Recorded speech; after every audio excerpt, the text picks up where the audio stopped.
Budget 2024 में रक्षा budget बढ़ाएगी सरकार, स्वदेशी हथियारों के लिए बजट बढ़ाएगी। पिछले 10 साल में रक्षा बजट 170% बढ़ा है।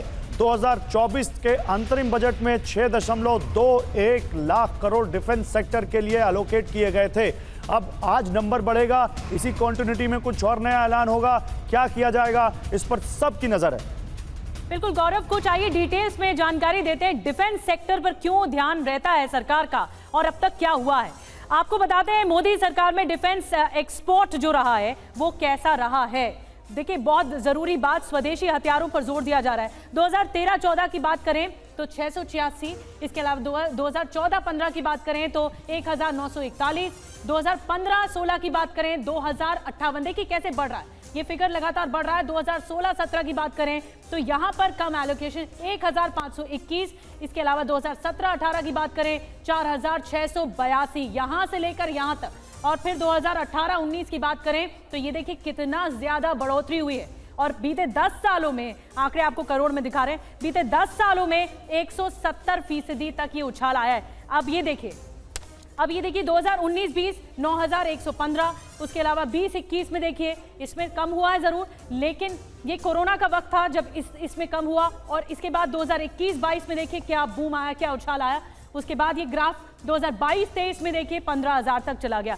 तो डिफेंस एक्सपर्ट आपके साथ बैठे हैं गौरव, उनसे जरूर जानिए कि कितना ध्यान दिया जा रहा है। देखिए, देश की सुरक्षा करनी है तो आर्मी को हथियार चाहिए होंगे, आर्मी को पैसा चाहिए होगा, सर इसमें कोई दो राय नहीं है। लेकिन डिफेंस एक्सपोर्ट बढ़ने से डिफेंस सेक्टर में देश की क्या इमेज बनती है सर, और ये कितना जरूरी है?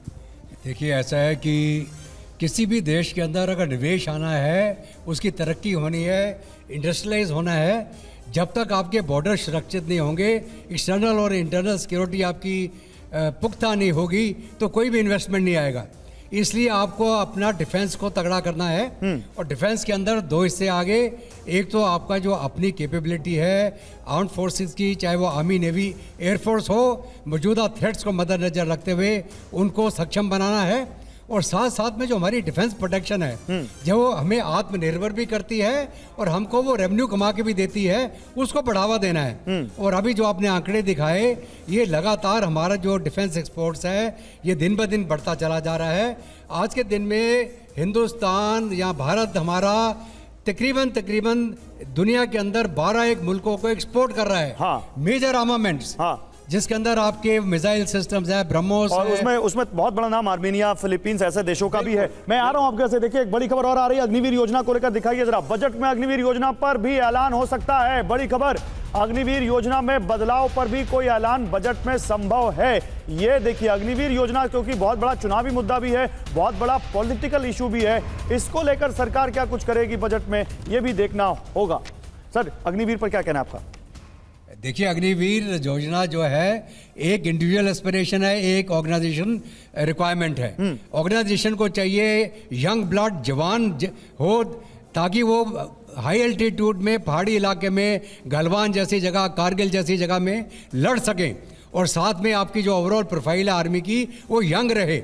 लेकिन इंडिविजुअल क्या चाहता है, मेरे को नहीं, अगर फाइनेंशियली कोई उसको मोटिवेशन इंसेंटिव मिलता है, कुछ उसको, जैसा अभी बहुत हरियाणा सरकार ने ऐलान किया लोन वगैरह के लिए, तो क्या ये पर्पज सॉल्व करेगा जो अग्निवीर को मदद देने की बात हो रही है?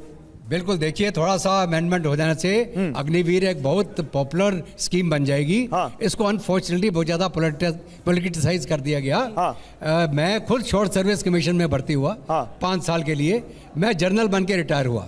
अग्निवीर में अगर 100 जवान आते हैं तो 25 रेगुलर रहेंगे, आगे चलेंगे। हाँ। और 75 बाहर जाएंगे, जिनको कि सेंट्रल आर्म पुलिस फोर्सेस और जगह पे उनको 10% का आरक्षण मिलेगा। हाँ। अगर नहीं भी मिलेगा तो 21 साल की उम्र में तकरीबन वो 20-22 लाख रुपया अपनी जेब में लेके निकलेगा, जिसको कहीं भी निवेश करके वो अपना कोई धंधा चालू कर सकता है। तो उम्मीदें, आस और प्रयास, यही सरकार की कोशिश होती है। और इसीलिए अग्निवीर योजना को लेकर भी बहुत आस है, तो इसलिए ऐलान भी किए जा सकते हैं, ये सूत्र बता रहे हैं।